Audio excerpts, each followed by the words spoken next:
this special meeting of the Carson City Board of Supervisors. Today is Monday, November 16th. It is 8:31 a.m. We are in the Bob Boldrick Theater in the Community Center at 851 East William Street. Can we have a roll call, please, Tamar? Supervisor Giomi? Here. Supervisor Bagwell? Here. Supervisor Barrett? Here. Mayor Pro Tem Bonkowski? Here. Thank you, Aubrey. If you would all stand and join me in the pledge, please. I pledge allegiance to the flag of the United States of America and to the republic for which it stands, one nation, under God, indivisible, with liberty and justice for all. All right, we're now on agenda item 4 for public comment. Desi, is there anybody on the line for public comment? I see no public comment, Mayor Pro Tem. Thank you, sir. We are now on agenda item number 5 for possible action, adoption of the agenda. City Manager, any changes to our one item on the agenda? No changes. Supervisors, any changes? Seeing none, the agenda will be adopted as published. We are now on agenda item number 6. 6A for possible action, discussion and possible action regarding the canvass of the vote for the general election held on November 3rd, 2020. Aubrey, take it away. Good morning, and thank you for having us. My name is Aubrey Roulette, Carson City Clerk Recorder for the record.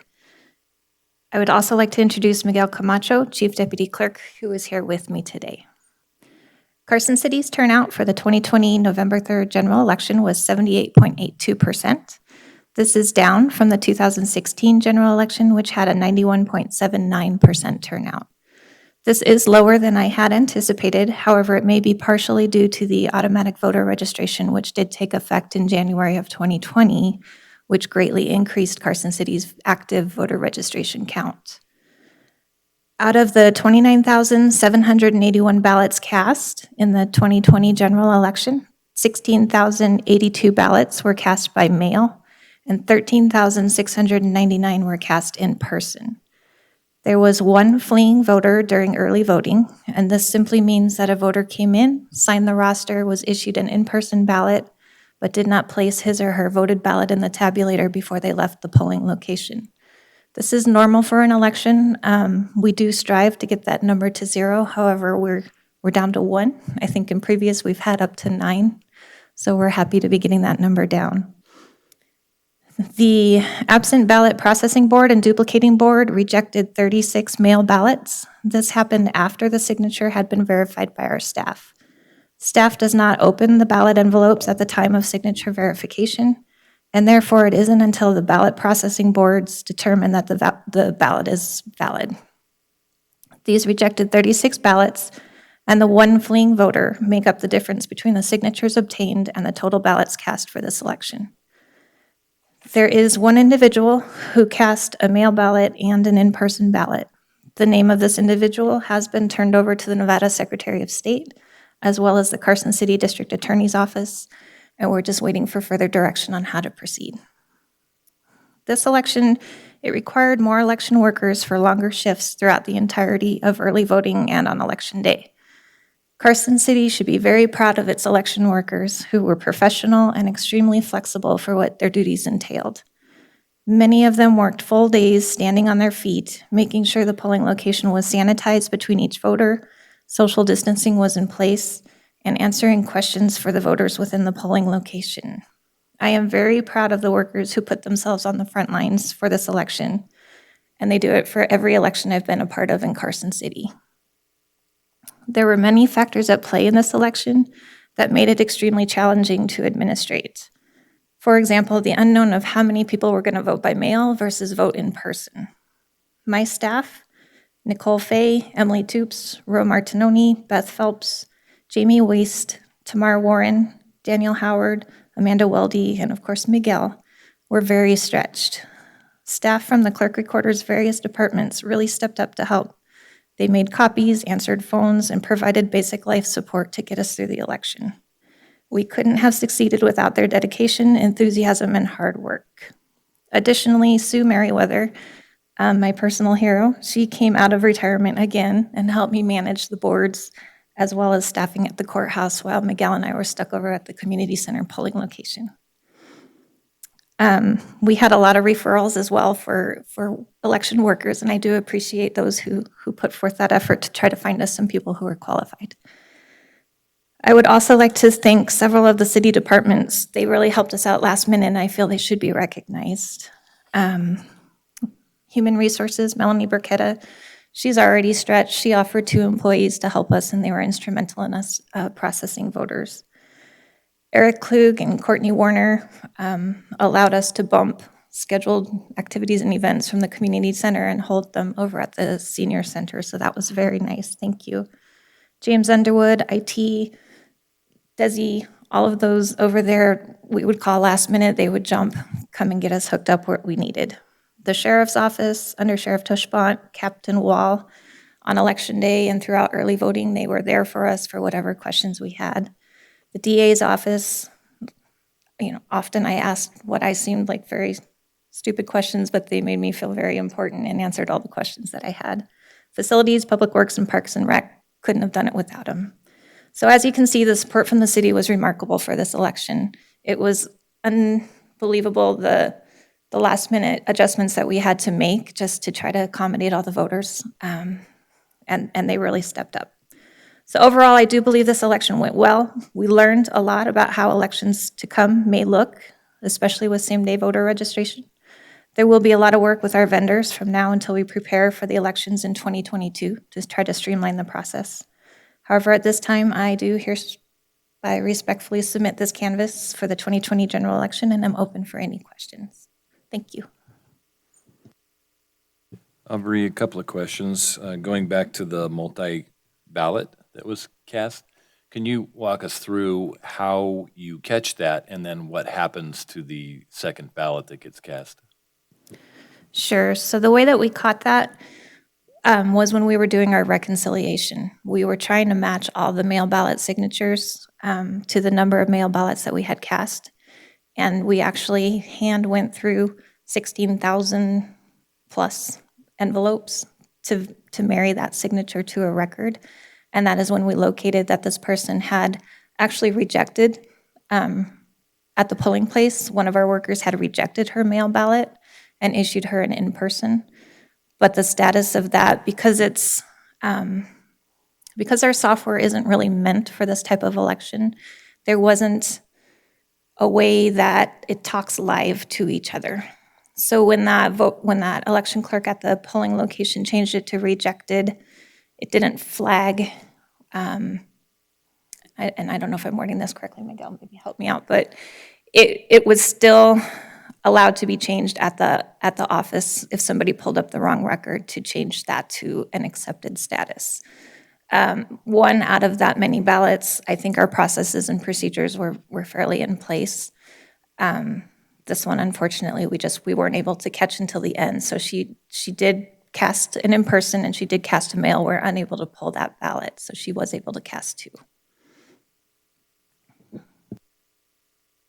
And then, do you happen to remember how many total ballots were cast in 2016? Because you said that the percentage had gone from 91% down to approximately 79%, but I think a better gauge is the total ballots cast. I would agree, and I don't have that information with me. I can get that for you. Okay, thank you. Any other questions for Aubrey? Okay, Stacy? Aubrey, just on the same-day voter registration, I know this is really the first time that happened. So what were some of the challenges with that? How many people did you actually see that did same-day registration? And just like to hear your thoughts on how that went for you. Same-day registration was a huge challenge. We saw approximately, it was 280 same-day registered during early voting, and on election day, we had 250. To register an individual is not something that we tasked just our normal election workers with. There's a lot of variables that go into registering, especially same day, and especially same day in a pandemic. So the laws under AB 4 as well as under AB 345. We just felt were too broad and too hard to understand that we kept it with our staff. Unfortunately, I have a staff of 4, which includes Miguel and myself. So we are at the community center. You could only same-day register at the polling location, and you had to vote at that time. So we couldn't process any of these people at the courthouse. So they all were at the community center. A lot of these individuals had moved here right before the pandemic hit. They were unable to get a Nevada ID. Under AB 345 as well as AB 4, you're required to have a Nevada ID, driver's license, to same-day register. I think that information was confusing for voters. A lot of them felt that since they couldn't obtain that through the Department of Motor Vehicles, that they should still be allowed to same-day register. So that was a frustration. A lot of misinformation out on the different media sites about what is required. It's Nevada law specifically says proof of residency and proof of ID. The lines were very long because it's a slow process. It took about 15 minutes per voter because we were having to explain the entire process to each and every voter that comes through. And unfortunately, there just really wasn't a good gauge, mostly because we hadn't done this before, but secondly, because when you go through the line that's waiting to come into the polling location and you ask, are you here to register? Are you here to vote? They don't really know what the difference is as far as what they're doing. So it's really hard to try to vet them in line and get them where they need to be. I'd have to have 10 people working that line outside to make sure that we're getting them in the correct line. So we did just decide to have them stay in one line, and we would do that vetting for them when they came into the polling location. There is 365 days a year for registering. And I'm very sympathetic to those who do want to do it on the day of the election. I understand. But it's a process that we do need to streamline, but I think that the voters also need to be aware of what's required of them when they do appear at the polling location to do that. So obviously some room for improvement, it sounds like, in the session coming up, hopefully, that the legislature will address. But one of the things I wanted to ask you, because it didn't really cross my mind, but as you sort of spoke to us during the process, the light bulb went off, and that is that before you can count those same-day registrations, you have to make sure that those people haven't voted in another county somewhere and are trying to get their vote counted more than once. And so that really is the arduous component of this whole thing that happens after they register to vote and after they vote. So I want people to be aware that there's a lot of work that goes into what you do and your team does that they don't realize in order to ensure that this is a fair and accurate election and that someone isn't trying to break the law or skip around the laws. Correct. Thank you for that. There is a lot of work behind the scenes. And it did seem like an extended timeline for the voters for results. However, that timeline was also set out in 2019 for AB 345. It's just the way that it's going to be due to the passage of legislation. And we will do our best to get through it timely as we can.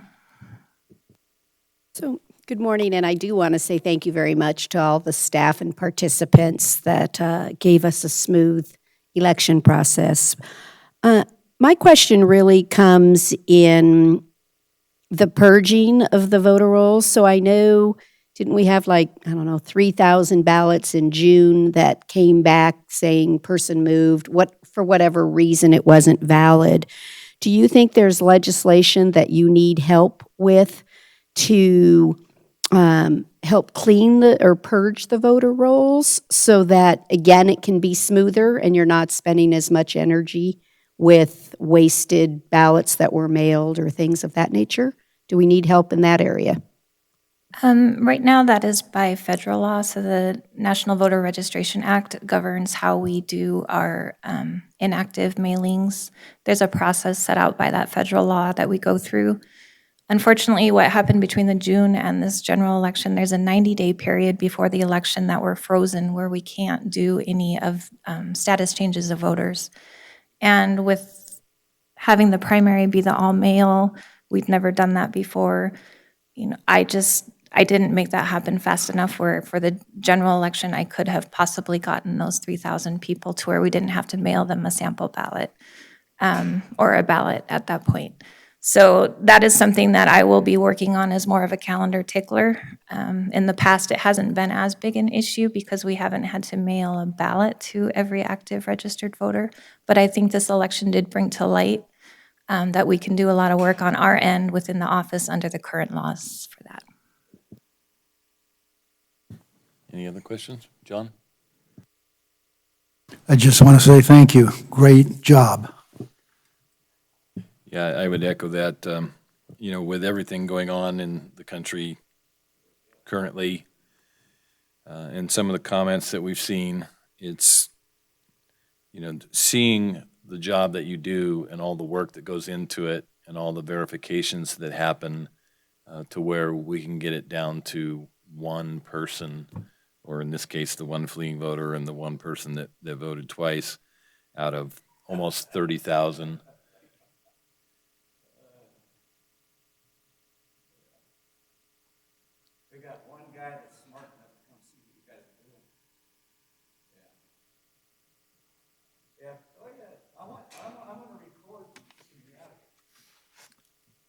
All right, so anyway, thank you, Aubrey. And if there's no other questions, then we would accept a motion.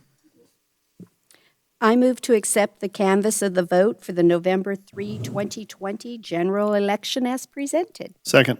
We have a motion and a second. Any discussion? Hearing none. All in favor say aye. Aye. Any opposed say nay. The vote is 4-0 to approve. We're now on agenda item 7, our final public comment. Desi, is there anybody on the line for public comment?